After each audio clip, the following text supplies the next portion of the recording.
17 questions with Bocce.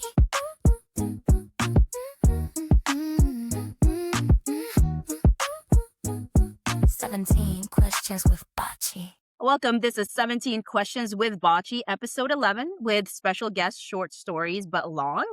How are you doing today? Hello, I'm good. Thank you so much for having me on, Bocce. It's been exciting. Exciting to speak I to you in person after watching you for so long.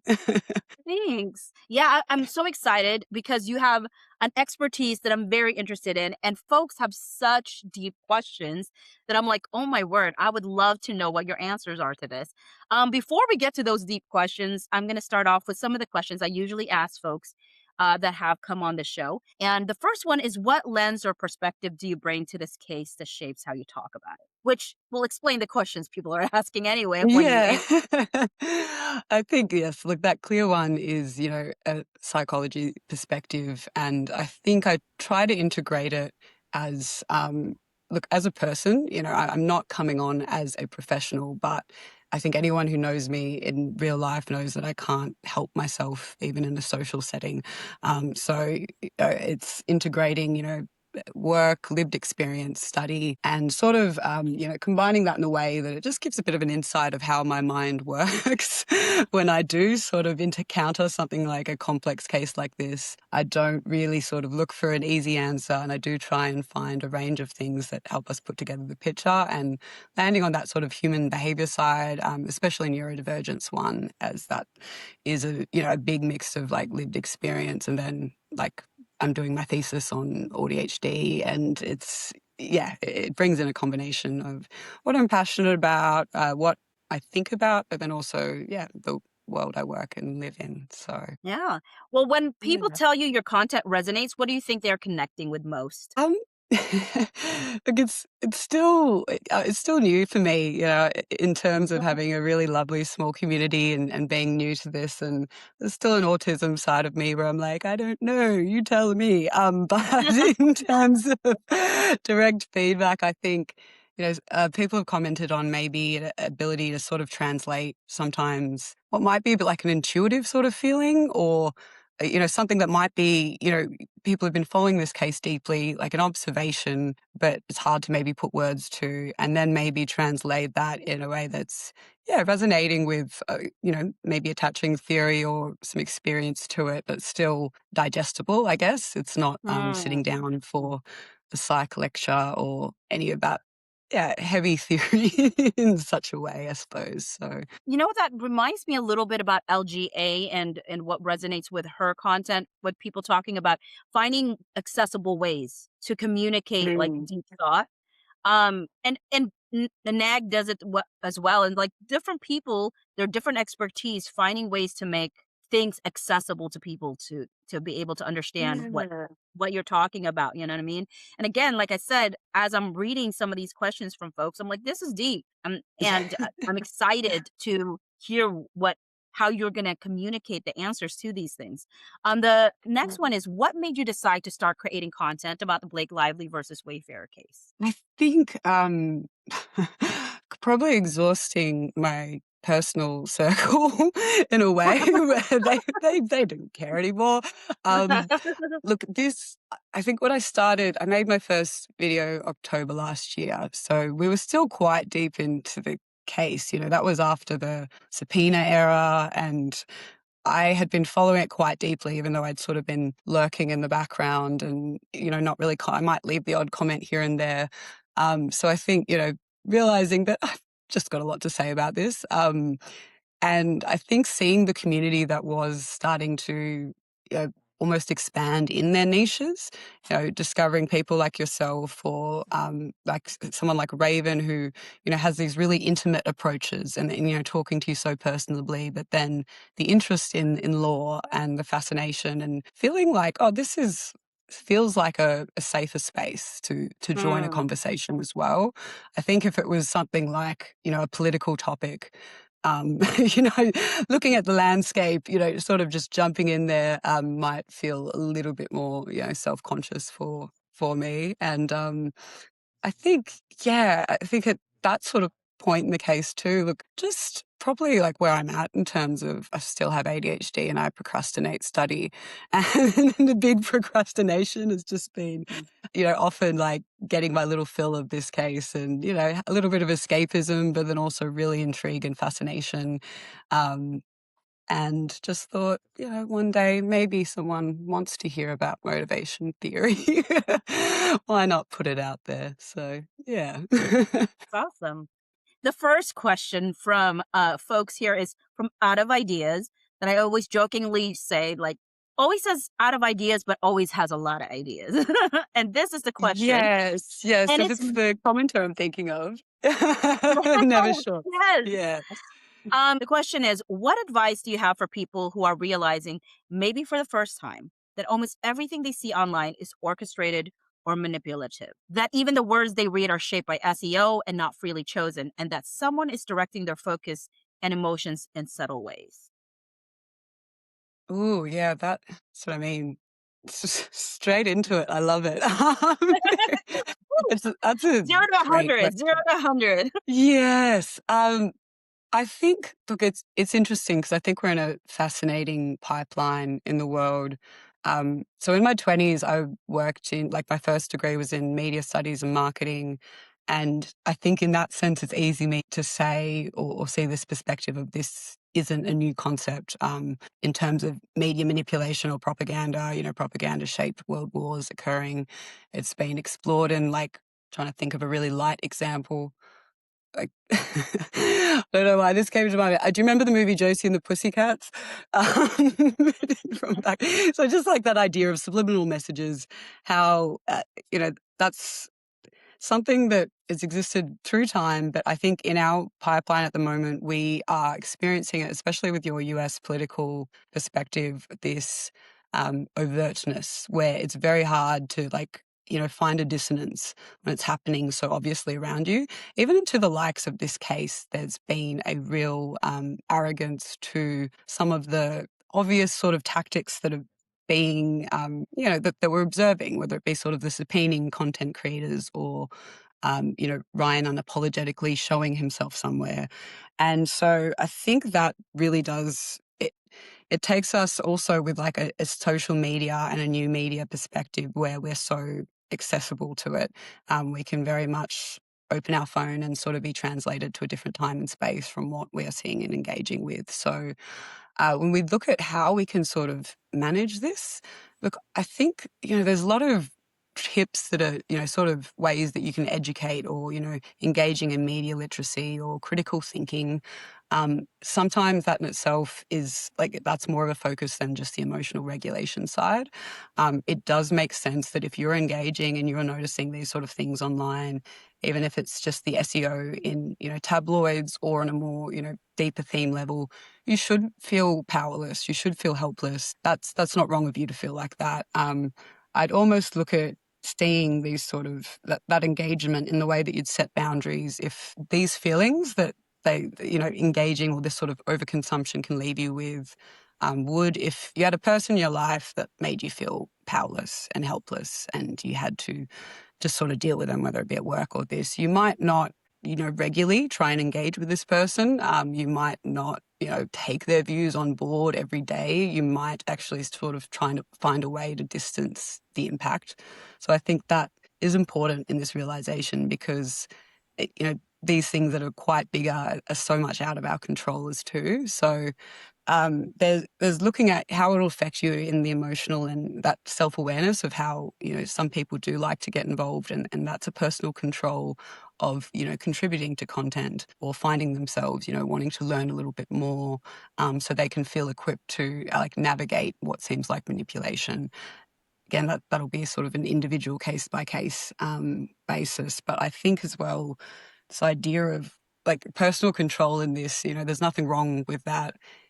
Personal control doesn't mean taking over a movie that's not yours. That can just be like your algorithm, how you want to, or yeah, choose to engage with information and how it's going to affect your sort of day to day. So sometimes I think even like to do with this case, the Justin aspect, it's, there are really emerging deep themes in this, but perhaps in comparing it to Epstein or something like that, it is not, it's still a bit of a distraction or like a metaphor in a way that people can engage in it. And it's a little bit lighter in that sort of pursuit of justice in other things that could just be so weighing and quite intense when we realize that, yeah, the media is designed to do this, but we have more control in what we realize. And I think as well, one more little thing to ramble on of the emotional regulation is like that control in your own sort of personal world, because we need to be careful of the false attribution bias, which is just from watching, news too much and feeling like this is what's happening outside our door. Even though it does represent the world, it might not represent our world. And there's so many things that, looking at the idea of glimmers in your day to day. What are things that make you really personally happy and that no one can take away from? And that might be just, thinking of like what you were saying with Nag, like her with her beautiful dog, or just things that make you smile, things that you engage in that is just your world. And I think that's really important to tap into while we're navigating uncertainty in general. Okay, so the next question is from B Sunshine Sky, and there's going to be a second question from this individual, but B Sunshine Sky is a bocce buddy and asked the question.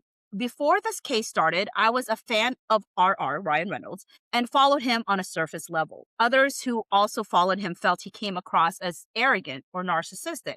What did they see that I might have missed? What behavior stood out to people who are good at reading others? Now, obviously, like you don't know necessarily what their friends saw, Yeah. but just in a general sense, what could they have seen? Look, I think that's tricky. I can, if I'm speaking for myself personally, I did have that feeling with Ryan Reynolds previously as well, but it was quite intuitive, I suppose. It was a feeling of distrust and something's not adding up, and something makes me a little bit uncomfortable. But I suppose I didn't really have like evidence or sort of words to that, and I didn't really delve into it further.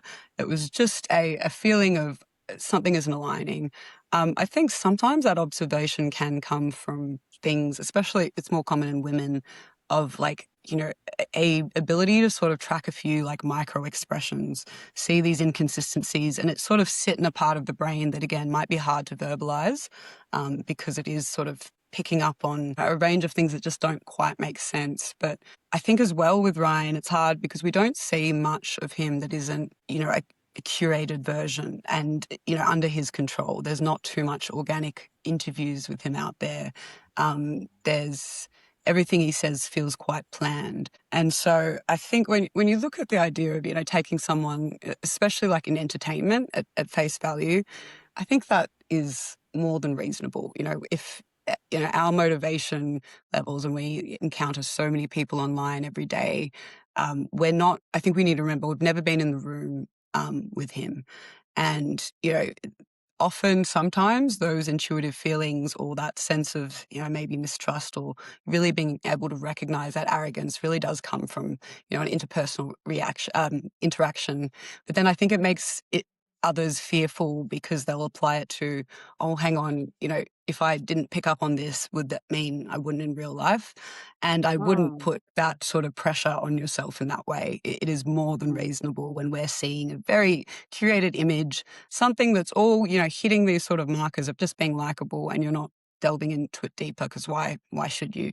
That yeah, that should be convincing, and you don't need to necessarily question it. I don't think there was something that was necessarily missed there that was like an obvious one with Ryan. Again, I think it has been not just what's come out, but then the going back and looking at a sort of consistent behavior over time that has made people even more unsettled. But just one of his interviews standing alone is technically fine. Like it's technically, I think, not something that should make you jump out in that sort of sense. And yeah, I don't think it doesn't mean you wouldn't pick up on it in real life, and it doesn't mean that you can't just take entertainment as face value. Yeah, it's really interesting. One, I love the affirmation, right? That just because you couldn't pick it up on someone who's you've never interacted with in real life, I mean, Yeah. does not mean that you wouldn't have the ability to pick up on it in actual life. Mm.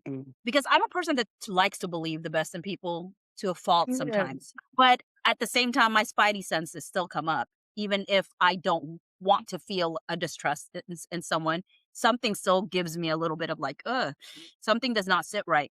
And Yeah. for myself, I think with Brian Reynolds, it's the way he answered everything like a joke, and Mm. yet all the jokes I would think would not be funny if it was said seriously. And I Mm. think what had happened for me is it's not funny now that I think it was serious and it wasn't a joke. Yeah. And That's so that's It's very well said, I think. At first, my issue with him, like, he made me uncomfortable. Again, I don't take my own discomfort and then go, oh, must be, pathology. It still stays open-minded because I like to be wrong when, like, my goal is to like people. I like to like people or understand them. Like, if there's reasonable, reasons for behaviors, that's great. But I used to say a similar thing. I just find him painfully unfunny. And why do people find him as funny?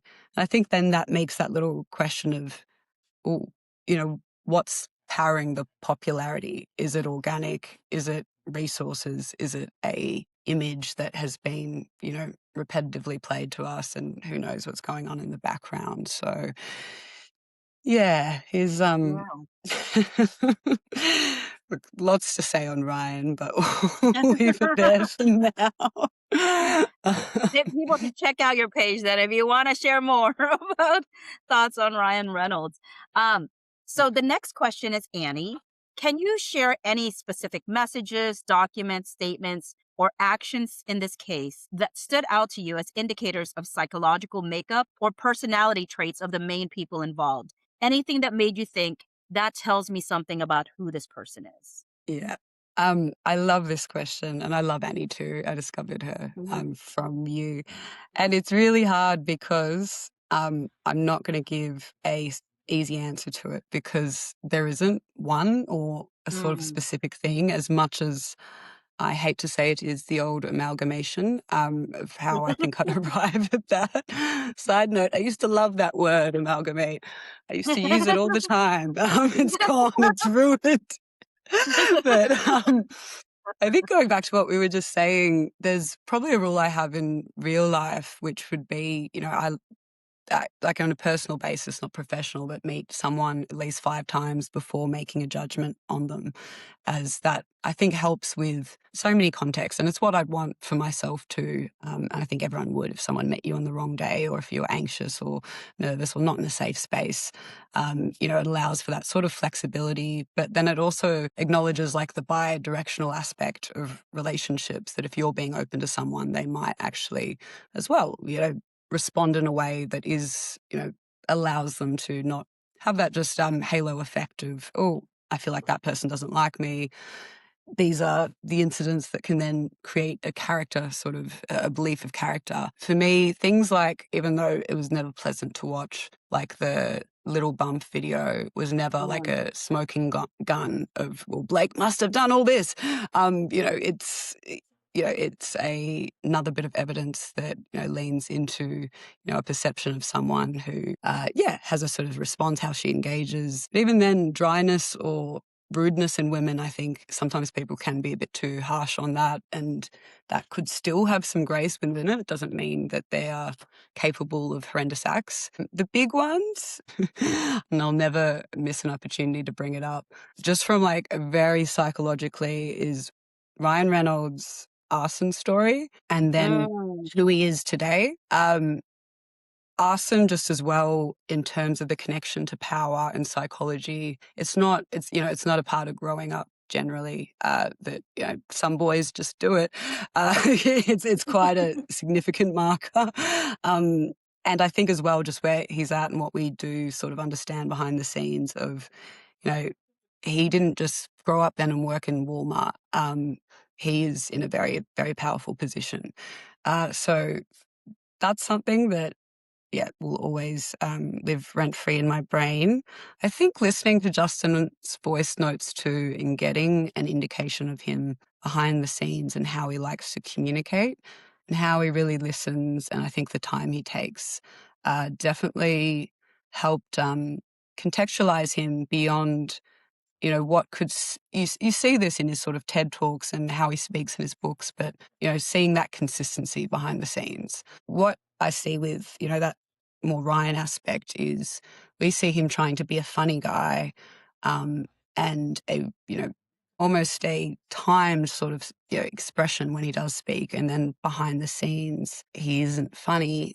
He's he's requesting a lot from people. He's quite angry. He's very extreme in certain ways. So that sort of disconnect, I think, is a large one. I will say too is the arson story was wild to me, that he played that off as a joke and said, I don't think they can get me for this by this point. Mm, And even that statement itself was like, is this the first time you're telling this story? And is it because you feel like you cannot bear consequences anymore at this point? And is that the only reason you're saying it now? But it's just a thought I mm. had when that interview happened, because I was like, that's really an odd thing to say.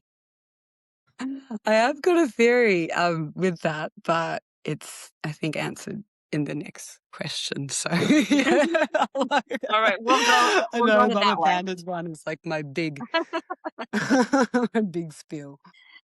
Yeah, so Mama Panda said, as someone studying or newly qualified in psychology, what personality traits seem most prevalent in this case? And how do you think those traits played into the power dynamics on set? Yeah, love Mama Panda and love that question.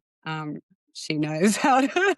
It's like a 3-page note answer. 'Cause I like these are just some of my favorite questions of all time in general. But so I think taking what she's saying literally, the idea of traits. So trait theory is, well, actually, firstly, looking at personality theory in psychology, it's such an interesting one. It's when we're introduced to it, it's introduced with the metaphor or analogy of 5 blind men encountering an elephant for the first time.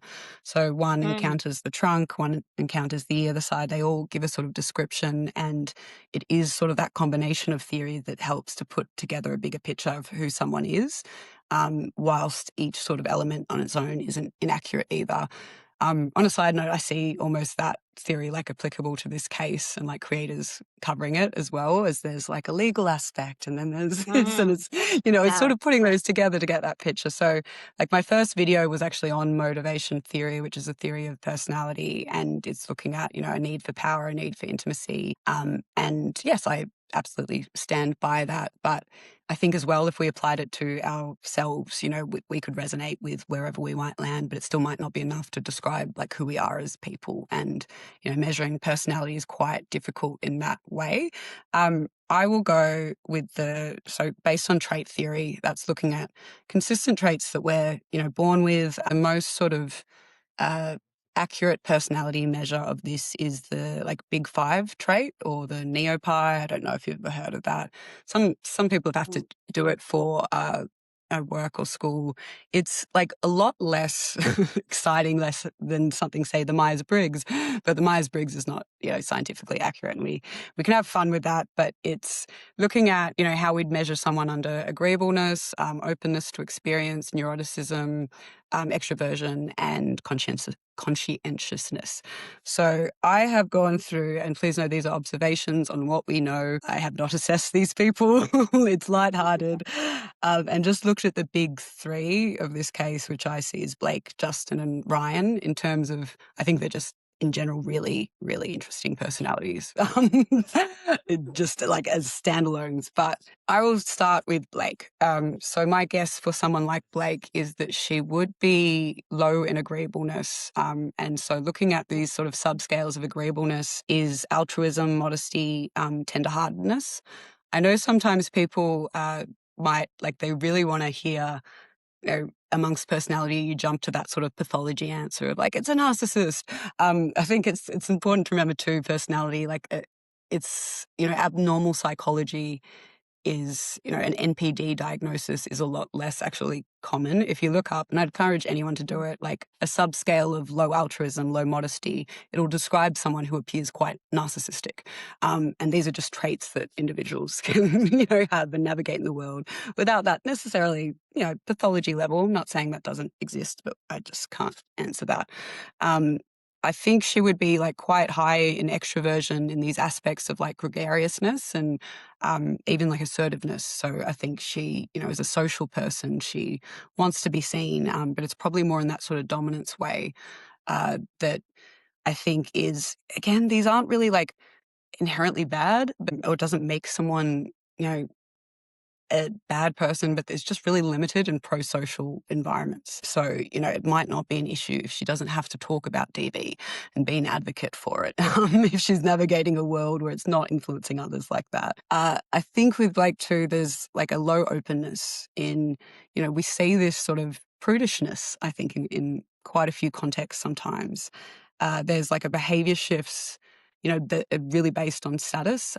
Someone who's high in openness, for example, they, are quite open to a whole realm of like walks of life, just progressive sort of lifestyles, different humans, different ways of thinking, like seems to, even when we see interviews, like always have a little bit of like a correcting others, maybe a combativeness, questioning something that doesn't make sense to her. There's not this sort of openness. And I think with that, it's like it's a low sort of curiosity as well. There's a real like lack of curiosity when it comes to plays. So like, yeah, there is a bit of a lack of curiosity there in general, I find, in my opinion. But I think like more than anything, there's this idea with like her identity is so reliant on external validation. This is someone who, does need these cues of, how her body looks, how she appears in a PGA credit. She's not a quiet achiever who would be happy doing things in the background and, sort of just seeing, the eventuation of achievement. It seems like that difficulty to just step away and be quiet for a few months, which could have saved her. She might not be capable of that. There might be like a lacking in resources to internally handle that. And I think there's probably not a clear sense of her own identity and self because of, her coming out of Gossip Girl being this sort of gorgeous, beautiful, known as like a goddess almost. She was really charismatic. We, thought she was going to get all these movie roles, and it seems, in this time she, what has Blake's voice been when I think that, she's been a persona, but she's sort of attached to Ryan. She might not exist without him in this, uh, you know, 10 years on. She might not know how to exist without being beautiful too, which something that does make me sort of feel for her, but also it's like, welcome to the real world where no one's above aging and that sort of thing. But yeah, there's a side of Blake that's, I think it's not as destructive as I see in Ryan. Put Justin in the middle because I think my look at like the traits that stand out with him is I think he's a unique unit in general. It's, quite fascinating in that sense. I'd see him as someone with really high openness, seems to be inclusive of all different sort of walks of life. I don't think a story is ever going to come out about Justin treating someone different because they're lower than him. It's quite the opposite. We see a real high altruism to him. And I think that's difficult too, because when you put a lens on a celebrity being altruistic, it can, and, should be questioned somewhat. I think with Justin, it's quite, I'd look at consistency, I'd look at timing. So many of his ventures before being in the spotlight have been, in this sort of theme of wanting to give back, wanting to share, wanting to collaborate, really wanting to help out those more vulnerable, even if it's through his art. He hasn't had any sort of backlash to that ever.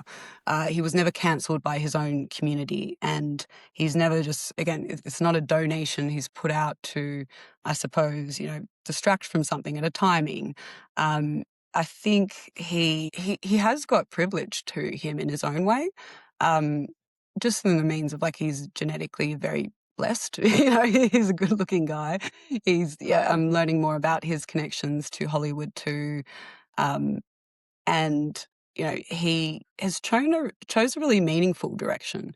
I think when that it's tapping into like that idea that he slowly used these resources to just become a faux feminist to a small audience in the scheme of things is just so incohesive, like with so much we've seen. And like there's also, to chuck another theory in there, like a humanistic one. There's something in a humanistic approach to personality that looks at the idea of self-actualization. So that is an individual that's meant to be like the psychology of optimally happy people and psychologically regulated people. And self-actualization is often someone who is, walks a little bit to the beat of their own drum maybe, but they're not afraid of, stepping outside of social norms. They know they're not perfect, but they also have self-love, they have self-compassion. And I think of, that voice memo where Justin's like, okay, to Blake, this, A-list Hollywood person, I'm going to pray, I'm going to meditate, and then I'm going to get back to you. He is himself. He has this like real, it has seemed like this inner peace with who he is, which is a real marker of like a healthy individual. And I think it's another upsetting part to see, some of those characteristics of him be really weaponized, because it's not something that most individuals evolve to this lifetime. So it's not always as recognizable. Ryan, again, we have limited data in comparison in terms of him speaking what we know freely. But the observed traits to him, it does have this destructive undertone that I don't feel as much from Blake, to be quite honest. In this need to diminish and punish, I do not think Blake is someone I'd ever want to be friends with. I don't think I'd ever feel safe around her. And I think that, her tactics seem a little bit more socially dominance based in, maybe turning sort of people in a group against you. Ryan, his behavior patterns, they worry me. So you could even have this need to punish and diminish and still do that behind the scenes. Like he could have just spoken as poorly as he did about Justin, ruined his reputation, used his influence to do that. But it doesn't stop there with him. He, Nice Paul was a major subplot in his big movie. That is quite worrying. This public narrative of control, what it reminds me of, and this is what you were saying, what you were saying before, in terms of how in interviews, he might give a few things away. This is a very melodramatic comparison, but when someone commits a crime and they need to revisit the scene of the crime, and they're doing it not because they're trying to fix their tracks, but more like this sort of psychological game. They need to reaffirm their intelligence. They need to reaffirm their power and control in the situation. And I really get those vibes from him, but also through some of the things that have come out, which is the means of the contents of how he yelled at TJ Miller. The means of really, again, dominating but diminishing, using a force to do that. Even the idea of the Rock character, and it's that idea of bringing up childhood arson. I don't think it's because he was scared it was going to go out. It's how far can I push this? And still remain in this sort of sense of control and dominance. And even though, you can take all these things and look yes, that's someone with a lack of constraint. It's low emotional stability, probably not a happy person.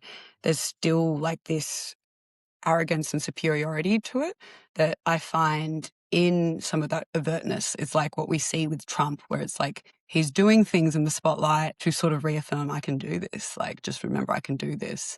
I was thinking the other day, can we imagine if Justin had been following a major content creator that was pro-Justin for this period, the blowback in terms of a retaliation campaign and smear. He's still just publicly following expat or whoever that dude is. That in itself I see as just another little nugget of putting out there that I am okay with. I'm okay with people realizing I can get away with this a little bit. I have got the power to do it, and being almost intimidating and threatening in that sense. So look, yes, he, in terms of traits, he is what worries me. And I imagine there'd be a high lot of neuroticism there. So the power dynamics on set, I think, look, it would just be starting with the first two. Um, a collaborative sort of setting for someone like Blake, one that's sort of kumbaya that Justin seems to, engage in. It's not one where she would be validated. It's, she's said she wants authorship. She doesn't want to be a contributor. Um, I think that like, that sort of inclusivity of Justin, she would see as more of, an inexperienced sort of trait rather than actually it being a sort of what could be a transformative sort of leadership style if it works with the right people and the right personalities when, it's a bit more collaborative like that. I do think, those power dynamics, there was an aspect where I don't think Blake is that well planned out. There did seem to be a reactionary sort of response to things over time on the set. This power dynamic of like needing to take ownership.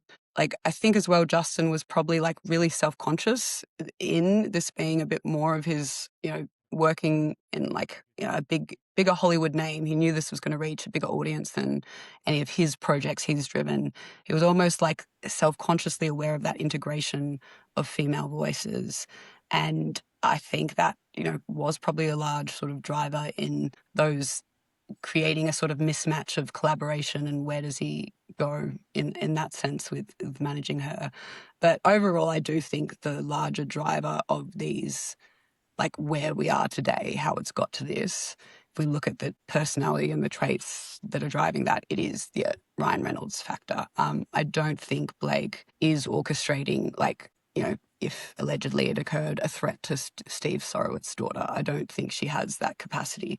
I don't think she would take things as far or but I also go back to, someone who's sort of low in these like altruism for someone like her and even her promotion. I just see Blake as someone who doesn't just really care about this sort of stuff.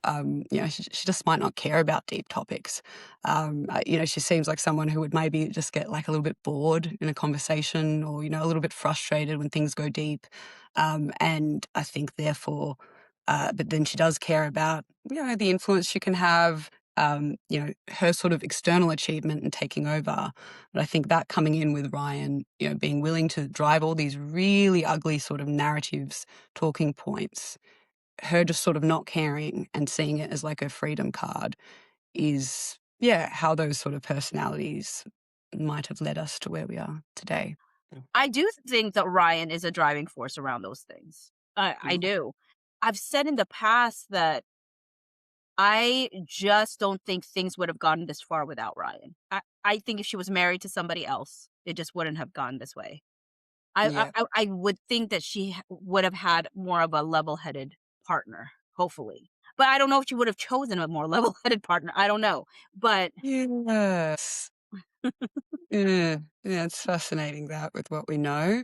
But yeah, I don't even know, like, if she's in the passenger seat, I see him as like, not saying that these traits aren't capable of a lot of what she's doing. I think she'd be like ready for a freedom card if she can take it. But I don't think she thinks deeply. And I feel like she's in the back seat and Ryan's like, quiet, or like, or like, I yes, will tell I'll ask you you for your view, but then this, yeah.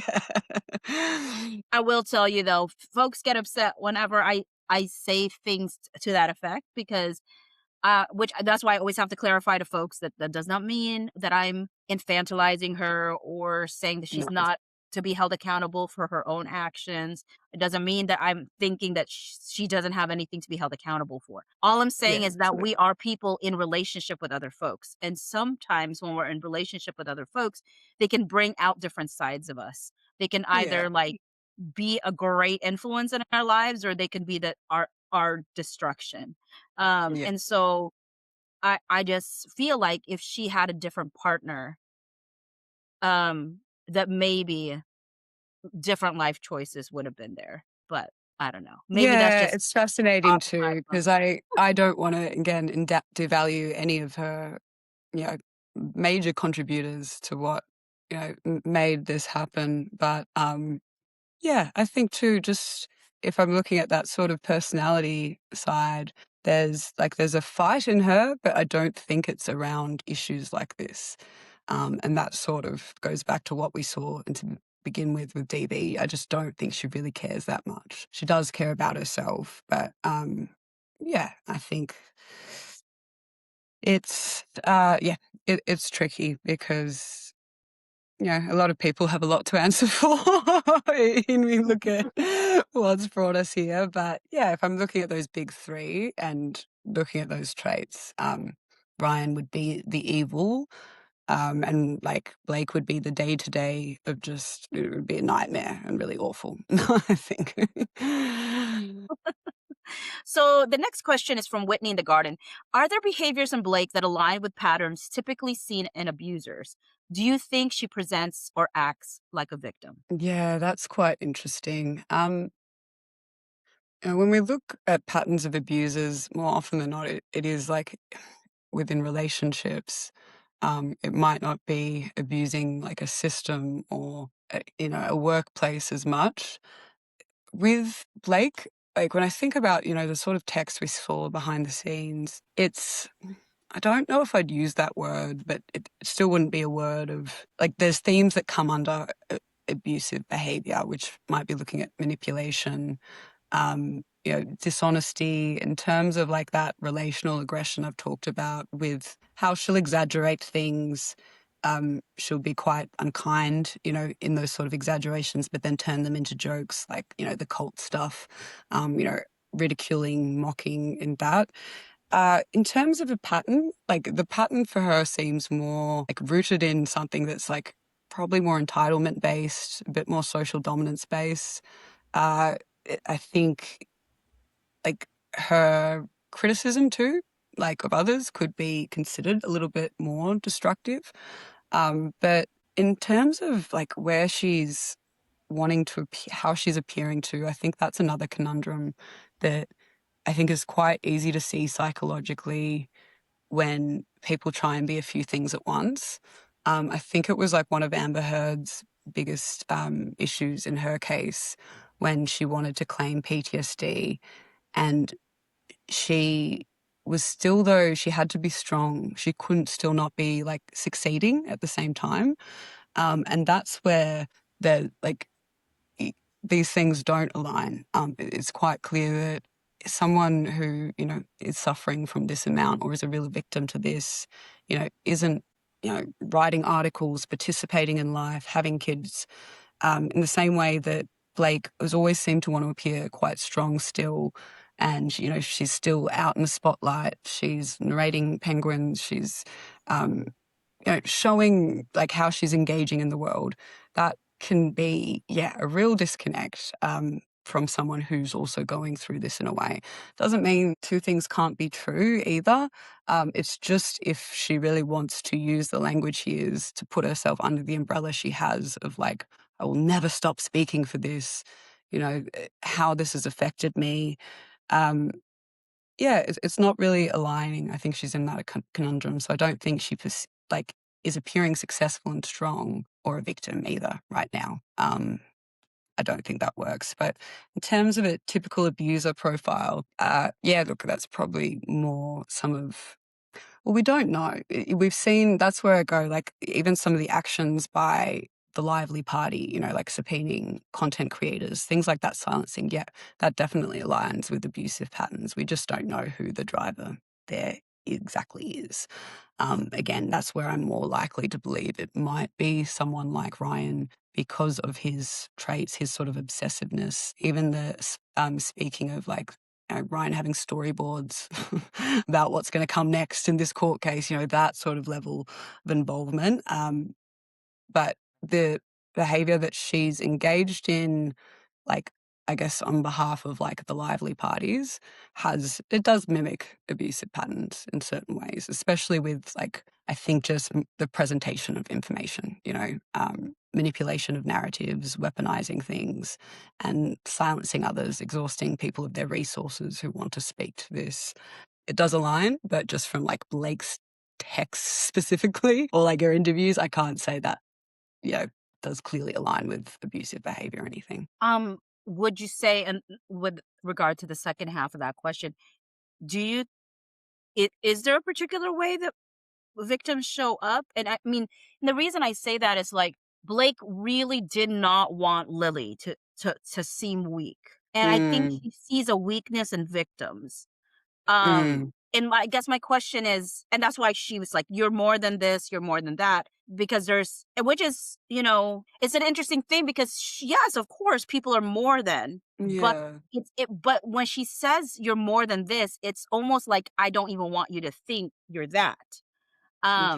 And so I guess kind of like when people grieve, is there only like everybody can grieve in different ways. So is there really any way that if a person's a victim, they just would never show up a particular way? Like that you can be a victim and it reflects different ways, but typically it wouldn't reflect in this way because of just the damage that happens. Or I don't know if I'm making sense. Yeah, no, it is. It's such a like, it's hard to answer in like a general way because again, that's looking at so many dynamics of who the individual are, what actually happened. Unfortunately, even though a victim who is suffering in the way that she is explained should I shouldn't say they should demonstrate some suffering, but I think what you're speaking to in this, Blake, is always I think that there is this belief in, might even just be old school,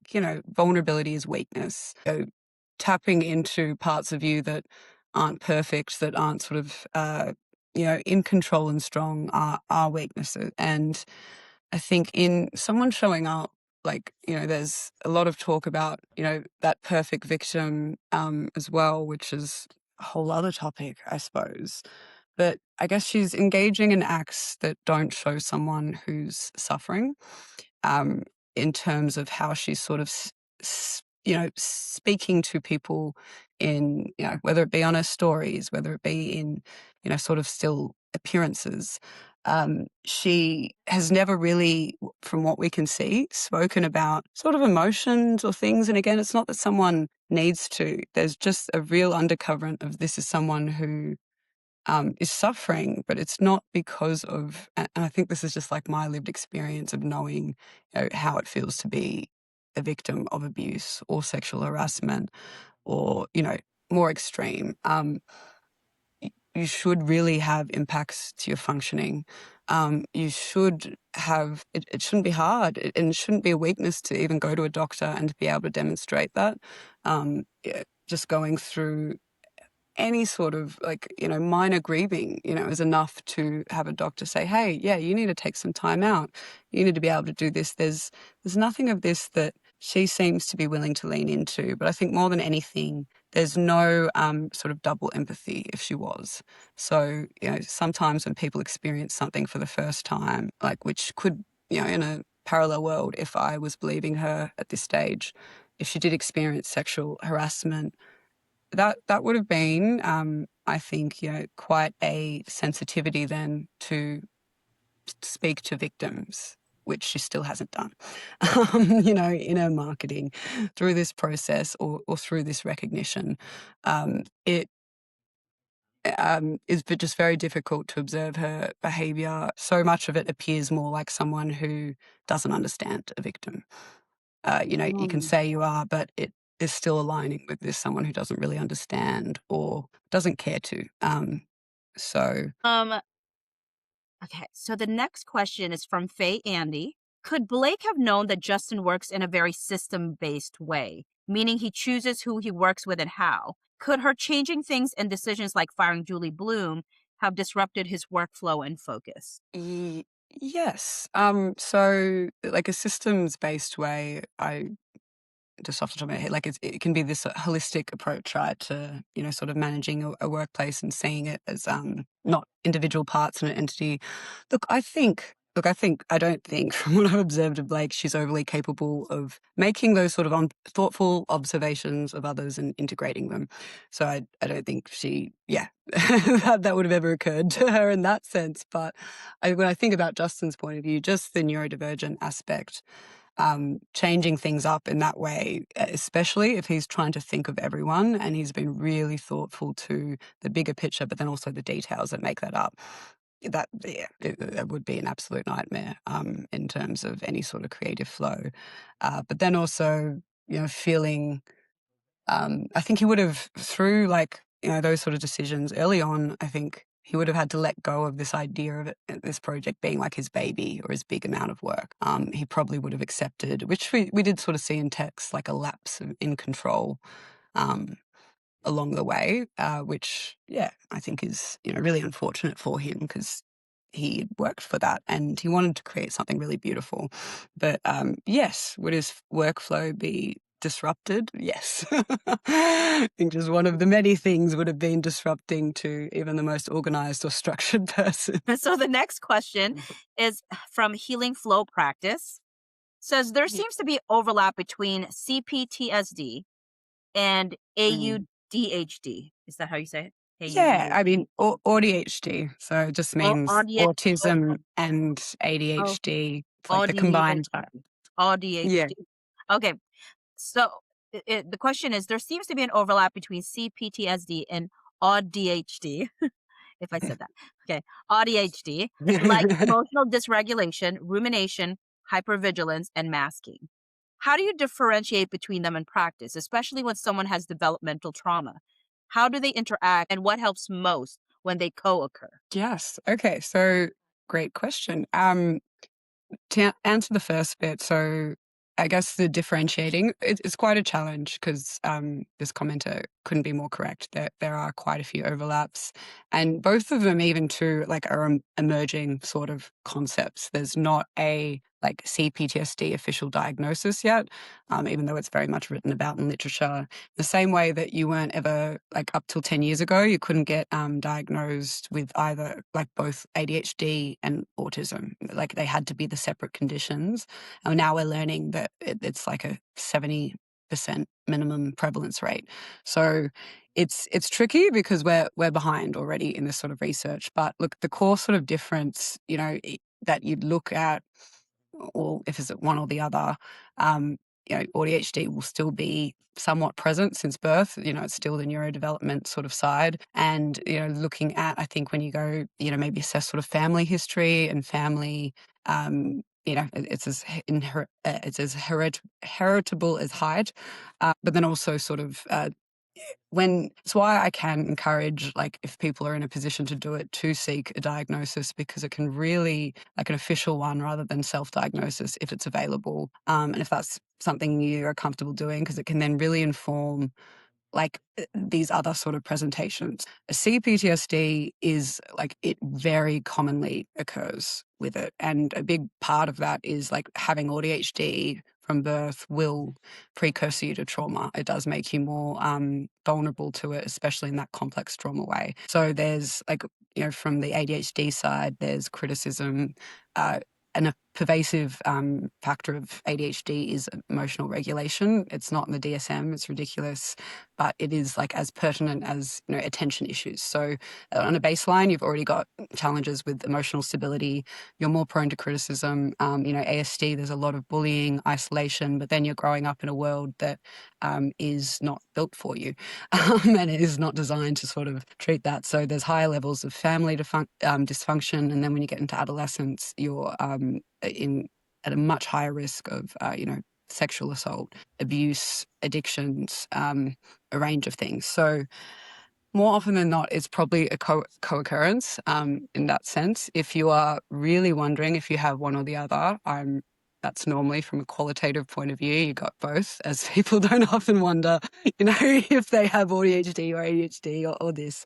And I'd see it as when it overlaps, to be honest, it's more where that I see misdiagnoses come out. So the common one is borderline, because borderline personality disorder, especially for women, it's harder to identify sometimes something that might look like a trauma response in a moment, and then a baseline of impulsivity, and then maybe a little bit disconnection with understanding someone or taking it literally. That can often get categorized as borderline, although it's still very challenging, because that can be what really leaves women behind is these misdiagnoses.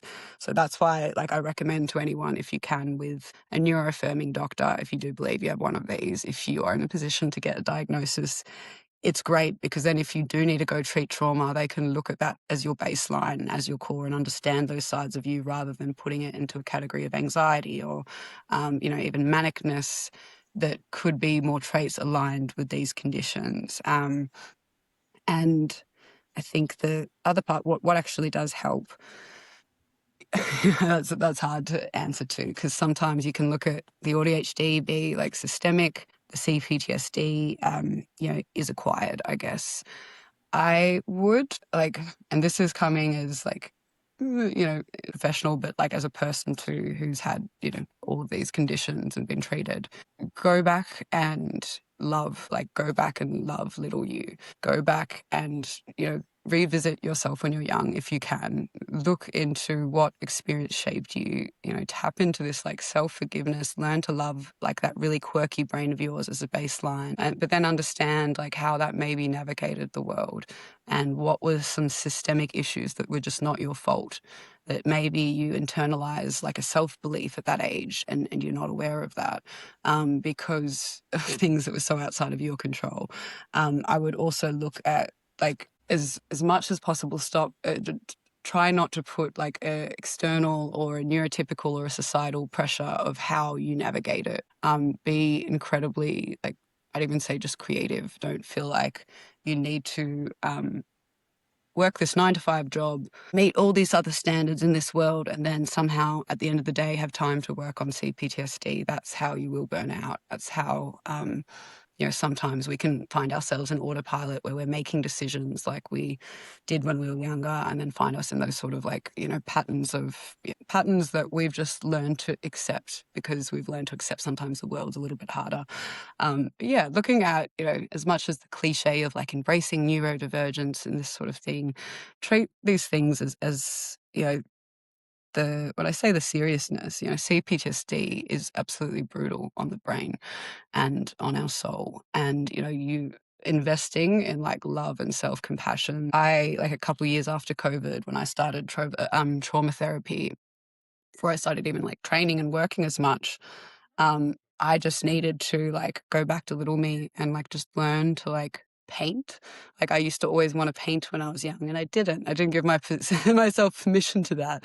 And in like a baseline of like, yeah, I probably just spent a few months like engaging in hobbies and special interests, and finding different means of like that vitamin C, but like vitamin connection, and connecting with yourself like that. It's not going to be, again, if I was like seeing a client in therapy, we'd have an individual case plan and we'd look at your history and look at that. But I guess to answer that broadly is, start with a lot of self-love, self-acceptance, and stop being hard on yourself, because we've got a lot more internalized criticism, and you're allowed to make mistakes and be different, and there's a place in the world for you, even if you are a bit different. I wish I asked this earlier before you answer this question, but what does CPTSD stand for? I know what PTSD stands for, but what does the C stand for? Complex post-traumatic Okay. stress disorder. So it's normally referring to a range of things that is in developmental age, and it's not one sort of big traumatic event that might be like a real threat to safety, but a range of different ones which can interlap through maybe caregivers, maybe sort of interactions with the world.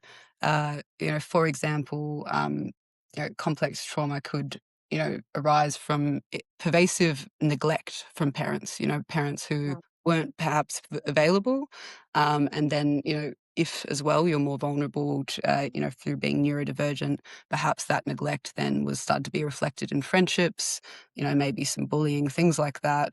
That it should be sort of, it's not ups and downs, because people can have hard childhoods, and kids are quite resilient in many ways. But I think when we looked at CPTSD specifically, it's almost an inconsistency as well. It's this, ongoing, unplanned sort of real like breaking in trust, neglect, threats to safety, not having your needs met, essentially. That, yeah, Okay. is a little bit different because some of those can be foundations of where sometimes personality disorders might occur.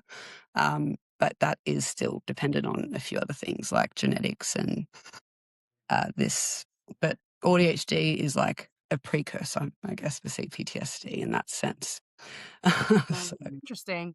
I mean, I've never heard of either of these before. I think I saw it on your like profile. yeah, you're like, But what is that? I wasn't sure what it was fully. Mm. So thank you for explaining. There's a second question from Healing Flow Practice that says, how do you reconcile maintaining trust in researchers or clinicians when they publicly support Blake without reviewing all evidence? For people who once felt supported by their work, how can they navigate confusion or loss of trust while still engaging with their broader ideas? Mm. Yes, look, it's really hard. It's really, I think, the Dr. Fried aspect of this case. Um, I've like my disappointments almost evolved through some of the TikToks I've made on her. Because funnily enough, when I first did one about a video about Darvo, I didn't realize she'd put her hand up to be an expert, and I almost, on a good faith basis, assumed that she wouldn't involve herself in something like this. And I almost sort of said, and I'm sure she did not do all this powerful, meaningful work for you to put it in your shit lawsuit. And then it's like, Dr. Fried has submitted a report. And so I was like, oh, okay. So she's been hired as an expert opinion. In the past, she also was an expert in the Amber Heard case. She didn't testify. I'm not sure if her report was included, but she spoke, even through her website, she has like publications about opinion pieces she's written to this day about sort of world events. So she involves herself in like cultural events. She'll speak about Trump, the use of Darvo. She has links all over her website to like even South Park references about Darvo. And she's written more than one opinion piece on the Amber Heard trial, even though it might not have landed in the way that is popularist or whatever it might be. Will she do this for Blake? I'm not sure. If she does, I don't think with the evidence that we have to work with, she would want the broader public getting her eyes on this sort of report, from what I can see, because it's disappointing, and I think that disappointment is valid. When these things occur, there's still a cynicism to me where we just look at, power dynamics in the world. And sometimes individuals whose theories are really popular in, more of a cultural perspective, they might not be like leaders in sort of contributing research or those like quiet players. They might be someone who likes to have, a voice at the table, and that's nothing wrong with a psychologist too. But it then can, be a little bit sort of disvalued. And I think I saw somewhere too with Dr. Fried, again, I don't think her intentions are evil or bad here, but there's likely an element of confirmation bias to her work, when it has really specifically revolved around this concept of Darvo, which was always observational. And it is also like a feedback she's gotten quite a bit through her career, that she does have bias in her work, at the university she worked in. And look, that's okay. I think those loud voices sometimes are the most like impactful of who reaches us. Uh, you can separate the work from the person. I don't know if, like if people have felt like that when they're really disappointed from an artist who's made music and, finding out what the artist did. Can you still, resonate with that music? Does it stand alone? Do you need that personification of it? I guess the good news in psychology is there's thousands out there who are, more like little guys who are doing powerful things and, looking for maybe, people who might align with your values. And sometimes they won't have a YouTube, but that sort of resource will be very much available. It's disappointing, but then it's hard because like I wanted to learn more about Dr. Freed, like I do when anyone disappoints me. My goal isn't to dislike someone, it's to learn more psychology. And in doing that, it's hard because it's not that I wanted to reach something where it's, I want to just discredit her to make myself feel better. But there just is a little bit of a pattern now that I'm seeing, oh, Dr. Freed has huge SEO manipulation. Like that, not all doctors have that set up, online. Oh, What do you okay. mean by that? So like, okay. So sometimes like people, you can tell when, I think when you search for something, and this is just from when I used to work in marketing, and it is very hard to get to more information. The first, everything that pops up is something quite favorable. And it took me, I'd say, quite a few deep dives to find out a lot about Dr. Freed, which I'm almost shocked isn't sort of well known, or like this quite a decent amount of tangible criticism over the years to things like bias in her work. When I've encountered that in the past with a doctor per se, it's often when a doctor has made a lot of money. So I have encountered it with doctors who like in my neurodivergent field, there's a lot of people who like to come along and say they can cure autism. And they're often chiropractors or something like that. And they're really dangerous. They're really unethical, but they're selling a dream to struggling parents who think that this is like a, non-medication, non-invasive way. And when I experience or when I've researched doctors like this, they often have, you can see this huge amount of SEO where that every sort of article, even if you put in criticism, it'll link to a piece that is like Dr. Someone addresses the criticism, but then when I go deeper, there's actually quite a lot available. So it's just, an SEO that you wouldn't always imagine in that field in certain ways. It doesn't need to be like implicative or anything, but it was just a bit fascinating. But I think look at why the theory resonated with you. I don't think it was ever because for a lot of people, the doctor per se, okay, but it wasn't really getting into her. So often in how we consume things, we really do want to trust the source. But I think a lot of what brought us even to this case is trusting the contents of what the source is saying. If we can look at work that is powerful and also look above that, I think we can keep our, faith in humanity, a little bit above board. But if we do look for things that are, abuses of expertise and injustice in that area, it's everywhere. It's not as common in the psychology world, but goodness knows it still exists. So It's always a bummer. The next question is from Barry Joy Abel. From a neurodivergent perspective, especially with ADHD and rejection sensitivity, it can seem like Justin's behavior may have been misinterpreted or even taken advantage of. How do you see neurodivergence playing into dynamics like this, especially given how vulnerable those traits can make someone? Yeah, it's been it was something that intuitively, before I even heard Justin speak about ADHD and that come out, I got vibes from, and you do when you're neurodivergent yourself, you can start to pick it up on others. You're like, yeah, that's just a certain way of speaking or thinking that you can recognize it almost intuitively. And there's a subtle sort of, I think, there's a real subtle, ableism sounds so melodramatic sometimes when you consider how people have learned about ADHD and it being a bit more socially acceptable. I find a very common thing though is it's like this double empathy issue again. You might express that you're ADHD. People might go, yeah, cool, love it. Yeah, oh, autism, cool. Yeah, great. Might have a few ideas around how that works. Don't really treat or interpret you differently. But then when a conflict does arise where these conditions, do make quite a bit of difference in terms of how you'd communicate, how you might resolve something, how you might take something literally, how even the moment you could say something impulsively or how you could like mirror language around you. That's when I see this huge disconnect with understanding, because all of a sudden there needs to be a character reason for why you're doing this. And if you bring up, hey, I've got ADHD, this affects this. Oh, you're weaponizing it. Look, you're using it as an excuse. And so I think there's, I hate higher functioning labels, but that idea of, someone who might blend in the way that you it's not sort of overt when you see Justin as like, oh, that's a guy who's neurodivergent and would have a really different way of communicating with the world or handling conflict or processing information or, taking things at face value. So I think when I apply this to this case, like there's probably a side where, yes, like there was absolutely no room for him to be human in general, but especially under that neurodivergent lens of like, maybe saying the wrong thing. Even then, I don't think there's anything he said that like deserves stoning.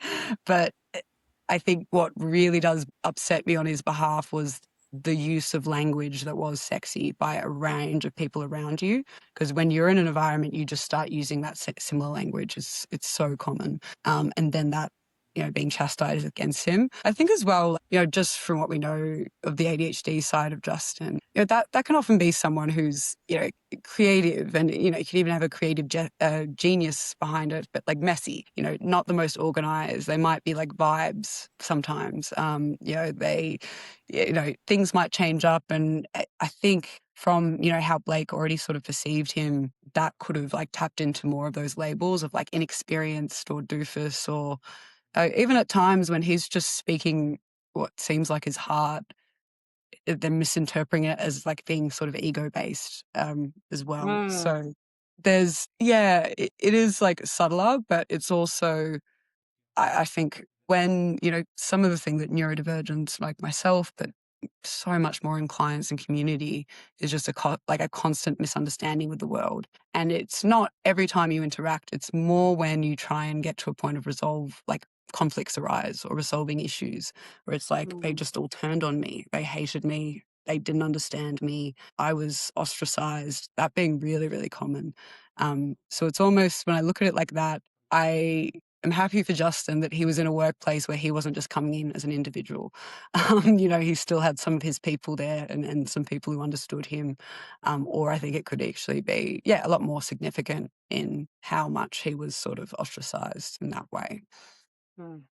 Yeah. Mm. Yeah. So incredibly sad. And also just seeing Blake Lively try to say, see, he was trying to use his ADHD as an excuse or an explanation to explain this Yes, away. I think you can't win when, when you think of that, you can't win. It's just like, what, you just shouldn't say it then? You should just, just like slip it in and work out that he has got that. Because I don't think that would make a difference either. And he's really backed into a corner with, just, misunderstanding that still does exist. I online, like, speak about my neurodivergence and I've learned to embrace it, but it still doesn't mean it's not difficult engaging with a lot of the world sometimes. And there's environments where I just wouldn't. And I just would, as much as, you'd want a world where you just think, I'll just protect myself because I don't feel safe this time. And, I'm not sure how people might, interact with this information based on, a range of things. So, it's challenging. Not that there's ever really a great transition from one topic to another, but Sparkling Through asks, what psychological practices or norms have you personally noticed that differ from your country and the US? Yes, great. Yeah. So I assume people realize I'm Australian, and that's like a bit just my country. I've got an unusual voice, I guess. But so look, we're more similar than different in Australia. We're both Western countries. US has always been like the home of research for psychology in general, and my textbooks are written mostly by US things. The idea of like social behavior, certain theories should be considered somewhat universal, I guess. Cross-cultural differences are a whole other discussion within that. I'd say, like, in terms of the idea behind therapy, like, a little bit, even though we're both, like, an individualist culture, or, like, versus, like, a collective one that, like, maybe from, parts of Southeast Asia. Because do you have a Filipino background? Yeah, yeah. So my dad's, like my little brothers and sisters are half Filipino and Australian, and I'm an ate, and Oh, that idea collaborate. of the collectivist is seeing this identity as as like in more of a group in how you contribute to family rather than just like individual achievement. It's interesting in Australia because we might be considered a little bit laid back, where like this sort of like achievement or authoritative individualism is a little bit more like horizontal for us, where it's meant to sort of sit back on like equality, but there's like a laid backness to it where it's like you also don't want to be too successful. Like it's very like tall poppy syndrome in Australia is insane. I've said that someone like Donald Trump would never get voted in Australia, not because of his values, sadly, but just because of the way he looks, being that like show pony sort of, obnoxious style, like someone who's really liked in Australia or a representative. They've got to be humble, they've got to be laid back, they've got to be relatable, they can't be too over the top.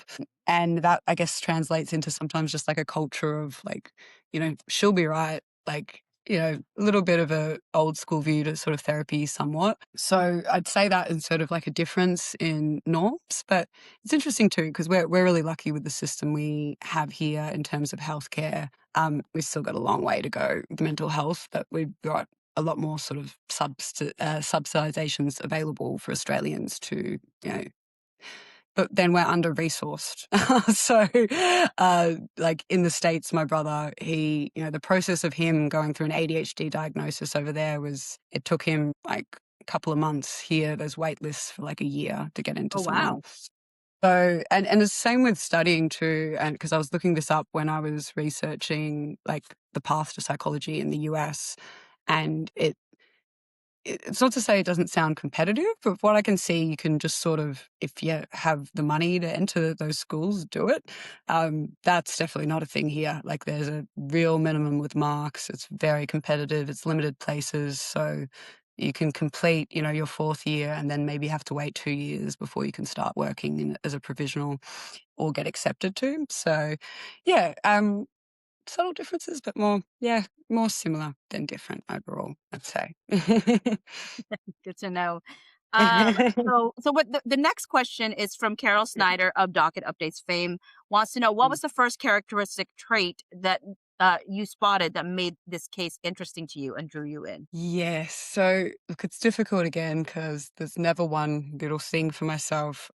But there was at the time the two things that I think got me pulled in was like I'd already had that confusion about Ryan Reynolds, but at the time, the person I was dating was like a Ryan Reynolds fan, and he was sort of encouraging me to watch some more of his content, and it wasn't hitting. But and obviously we're no longer together. It's not because of Ryan, but I was watching some of Ryan's, and so then he was appearing on my algorithm, and so that promo came up for me of the Brandon Sklenell one day. But I think, and I remember like he sent it, he's like, "Oh, do you find him funny yet?" And I was sort of like, "Oh," I was like, "This is okay," that then I had no idea what this movie was and that it was about DV. And I think that then led to when I heard the the marketing from Blake, like specifically, I think that the phone share moment, there was something in that really did make my skin crawl personally. And even thinking about this, it was like a little bit hard to verbalize too. But look, it just was a little bit beyond like not just saying the right thing, because people can just F up in terms of eloquence and expression and still have an earnestness or attempt and you go, oh, girly, could have like worded that better from my point of view. But it was a little bit beyond that. It felt like this really comfort in not caring, I think. Like it just, this really sitting back and really comfortable in not caring about this, that was sort of like, whoa, what's going on? Yeah, this, yeah, hang on. Which then led me to look at, well, what's this movie about? See the Justin element, and had no like pre-existing feelings to him, but then just listen like what we were saying. It wasn't about the source, it was the contents of what he was saying. And it wasn't even personal. It was just like, well, hang on, why is this voice quiet? Because this voice at the moment when talking about DV is that this is what I want to hear. Man or woman, this is just what he's saying. Why is that quiet? And why is Ryan Reynolds and his mum loud? And why is there this, like, so again, like a little bit just too obvious of like in the public of why are you so comfortable doing that?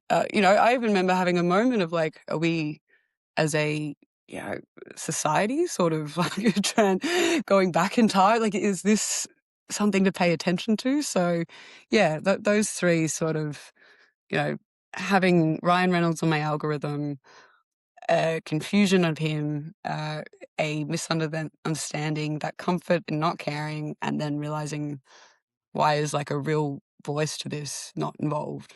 I think that made me go, oh, this is just, yeah, this has all the ingredients in human behavior that I need to know more. So yeah, if that answers, Carol.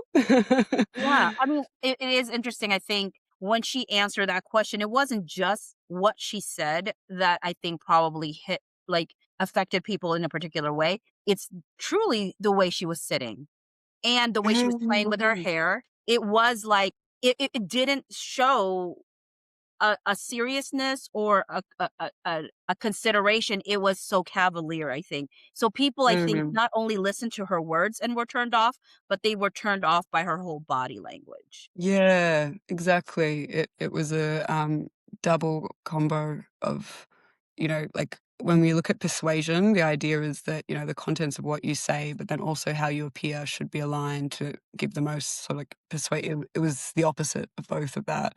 In the same way that my observations of her sort of being someone who just doesn't seem to care about these things, even when sometimes technically her answers, the contents were a bit more improved, there did still seem like a boredom, a frustration to the topic, like wanting to get past it. I don't know if you've engaged in, you know, or encountered individuals that just, you know, they just hate mental health. They hate woke. They hate, you know, topics that they think, you know, they want to keep it in a very like, you know, sort of grounded reality. That's the side I just see. You know, you could even just say earth signs, Virgo, you know, to Blake in that sense. That just then the, you know, like looking at those traits in her too, that they might not be the worst qualities if she's just doing what she does, but not like then in a position where she's speaking up for social justice or advocating for really important issues. And I think that then like, you know, ties into that, I guess, audacity of taking over the film of, you know, you had so many ideas, but your biggest blind spot was the most important one. And yeah. Then the next question is Jungle asks, please explain the phenomena that are the Reynolds, specifically WTF. Like, I don't know if Jungle's a girl, but girl, same. We're all a bit confused.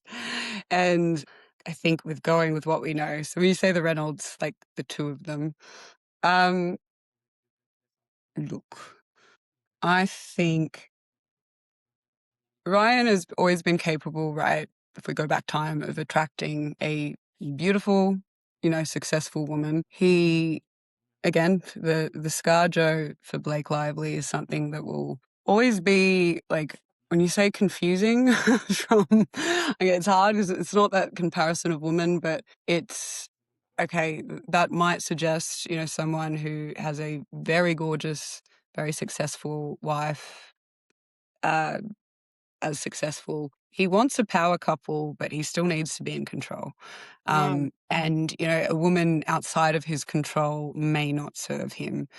And that is where, you know, again, it's just sort of a prediction of, and it's actually a video I might do a little bit more on because I was putting myself in Blake's, not in a sympathizing, but I think I saw a quote the other day that she apparently wanted to work on her career after she got married. And she then had, I think, is it 4 kids in 10 years? That's Mhm. wild. So I do think there would be control behind the scenes. I s- think there's probably an aspect of that, you know, that is their dynamic that works well. You know, from, you know, elements that, you know, we can see. We don't actually really see them bouncing off each other. But in that, you know, some of their personalities, like, I think they both have low empathy traits, right? I think it manifests very differently for both of them. But that, you know, in terms of compatibility, Yeah, sure. Yeah, both in terms of wanting to engage in a world, not really maybe worrying about the means you do to achieve it, or maybe even her being happy to sort of sit back a little bit and let Ryan almost curate her brand.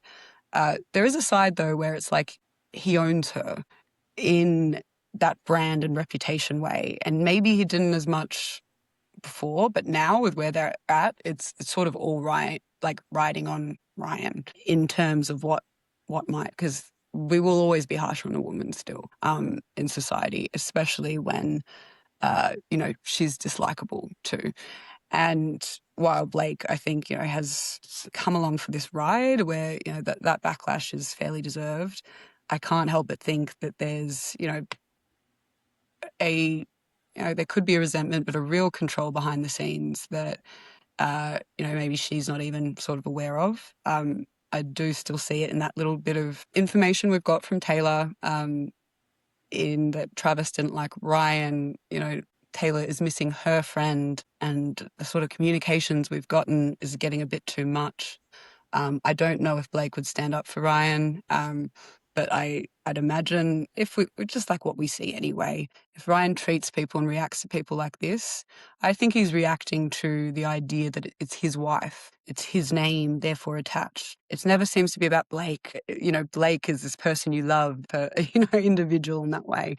So in terms of WTF, yeah, like it's probably quite messy. And when I look at, again, back to that idea of like just things like self-actualization, I don't think either of them are going to, no matter how much power, how like they were liked, they had everything, arguably, and I don't think they're going to ever sort of be satisfied or happy people. And I think, yeah, that's a shame. When I see Blake posting things about going back to like, reaffirming her identity as a mum, I think something in that it's like a disconnect again, where it's like, well, you've always been a mum, you've always been this. Was this your choice to do this at this time? Did you need more? Is this why you need authorship? Or, do these just traits of yours, did they sort of work like, hand in hand, both of you and Ryan for a long time, and, now they don't? But yeah, I think it would be a weird energy at the Reynolds house. Just yeah, very, very unusual one. The next question is from Brianna Del Medico 5556, who asks, how would you describe the behavioral patterns or dynamics at play here without assigning a clinical diagnosis? So, look, behavior patterns, that's tricky too, because it's not observations of character as much. And I've spoken about traits, right? So if I was going to use a different perspective, which is like a cognitive approach, right? So like one that we'd look at in terms of learning and reinforcement, there seems to be something in behavior that within, okay, so Ryan, for example, if my presumption, my hypothesis of Ryan is correct, if, um, he would think the world is stupid because he has basically said what he likes, put together, statements, probably made up stories he thinks is funny. He's done what he wants, but then puts out a well-worded apology and there's not really a backlash. He would think he's in control of this world where he can say it, he can control it. What he does behind the scenes might not matter. And why shouldn't that keep working? Why shouldn't he then return to that likability for, when I say, I don't want to say not much effort because it would take a lot of work. He writes a lot. We know that. He's not Novels. shy. Yes. I just always think of like that Kermit the meme and Ryan in his room, just like, but yeah, so he puts in effort, but not in that way that's like with, any sort of, real sort of like intention, any sort of intrinsic values guiding from what it seems.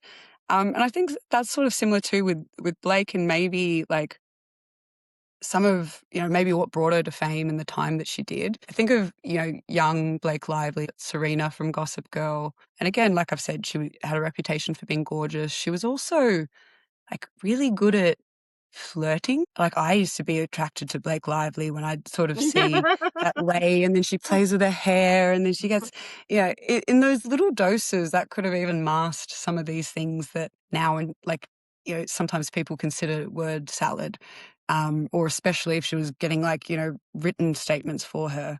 I think there's like, reaching this sort of weird point in that, okay, so there was, a brand for her that existed with pretty little effort to how you might actually, you know, behave or navigate the world behind your scenes. You don't have to align with that. The way that they keep fighting, the way that sometimes the PR feels obvious and a little bit like, old school. But then I think that sort of like determination too, you'd look at like in a behavioral pattern, there is like some reinforcement. They've been taught they can do this. They've been taught that this, does work, and it has worked for them before. And we don't know to what extreme, but I think that it has been evidence in, some of those stories that have come out in terms of, I think, how they treated that sort of photographer, other things behind the scenes. And when I remember reading a quote, like I think that recent one by someone from Disney, of saying like Blake Lively wasn't actually that liked. Everyone's sort of known her for this reputation, and I think that does seem to check out with just other little things in the media, like a random BoJack Horseman reference to her being awful, like 7 years ago or something. Other little things in interviews where there might have just been such a real disconnect with reality that like there's a big behavior here that they think they can do this. I've been taught to do this. And even if you're starting to get like even just like an operant conditioning, going back to really basic, like you get a reward when you do this behavior or you get this, like they're still, if they've had this for such a long time, even the backlash, they'll think we can overcome this, we can fight this. So even though, yes, it's titled, it's quite obnoxious. I see it, from that cognitive point of view as one that's been reinforced to them for whatever reason. So Yeah, it's definitely not been the first time that they've done these things. I mean, you can tell from the confidence. yeah, yes, exactly. Yeah. To say the least. Final question is again from B Sunshine Sky, who again is a bocce buddy, says if Ryan Reynolds and Blake Lively had a moment where they accepted responsibility and wanted to apologize to the public in a way that could rebuild trust, what would that apology realistically need to sound like? What could that apology realistically sound like? They're past it. I think there is no way for an apology. There is not an apology that could address this. Too much has happened, and I think they'd either need to have like an ego death sort of apology. But if they did that then for, the few people out there who are supporting them, but not just that, the resources, the Dr. Jennifer Freeds, all these things, that would then make them so dishonest within that apology that would meet the Mars. It is an absolute backed corner. I don't think they could ever apologize. If they did, it would be taken in complete, unique sort of perspective of, well, oh, they did this, they did this. It could be an optics-based apology, which could maybe people could look back at with like the plantation wedding, but it's just, we know too much. I think the idea of the only thing they could do to rebuild trust, like anyone in this world, is consistent behavior over time. And that has been this other element too, that there's not been a moment in this case where, whether it be from like the lawyer's side or just how they've engaged, where I go, oh, okay, there's some real, humility there, or there's some patience, or there's some, fighting fairly or being reasonable. That has just been so limited, consistently, and still in that way where I see that, as I liken to Ryan Reynolds, just throwing in there little ways to remind us he's in control, he's powerful. He'll subpoena, or they will subpoena how many content creators. They will keep fighting someone, draining of their money and resources. They're not ever looking out for the little guy. I don't think they could apologize. I don't think there's words that exist to encapsulate that. I'm so sorry to answer that. I think they need to, like, yeah, they're really stuck now. Unless they just still, maybe if they're willing to take that time, go away, stay silent for a period, let people forget about this, come back and apologize, and then rebuild with actions. That would be their best bet. But I think that is what I see as very unlikely. If we've learned anything, it's that they don't go away quietly. No, they don't seem to. I think, No. yeah, they don't seem to. Thank you again, Short Stories But Long, for spending time with me today. Question I always ask folks as well is, what platforms can people follow or support you at? Well, look, TikTok's been my home base and sort of safe space. I did quietly join YouTube recently, which has been mixed. Look, it's something, if my content interests you, probably if you follow me on TikTok, YouTube would make the difference to being able to do this a bit more regularly and consistently. And I am really enjoying it. So that would make a difference. And a completely light note, you can catch me on Let's Sing, which is a karaoke PlayStation game. On the main stage, you won't know who I am, but I just need more competitors. Wait, would it be under Do Short you Stories remember? But Long? So no, look, I realize it's under my actual name at the moment. So I'm like, I've said too much. I'll change it to something whimsical, maybe like that. And yeah, I'm just looking for more people to sing online. Just being the same 20 people, we're sick of each other. But otherwise, TikTok and YouTube. TikTok and YouTube. That sounds Yeah. fantastic. So folks, just want to let you know that the next person that I will be interviewing will be Brit. So keep your eyes open for that particular interview. But if you did enjoy any parts of this interview, please feel free to like it. And if you haven't subscribed to me, subscribe. And if you haven't subscribed to Short Stories But Long, also please subscribe, both on YouTube and on TikTok. Thanks again for spending time with me, and I hope you have a great rest of your day. Thank you. Thank you for having me. Bye.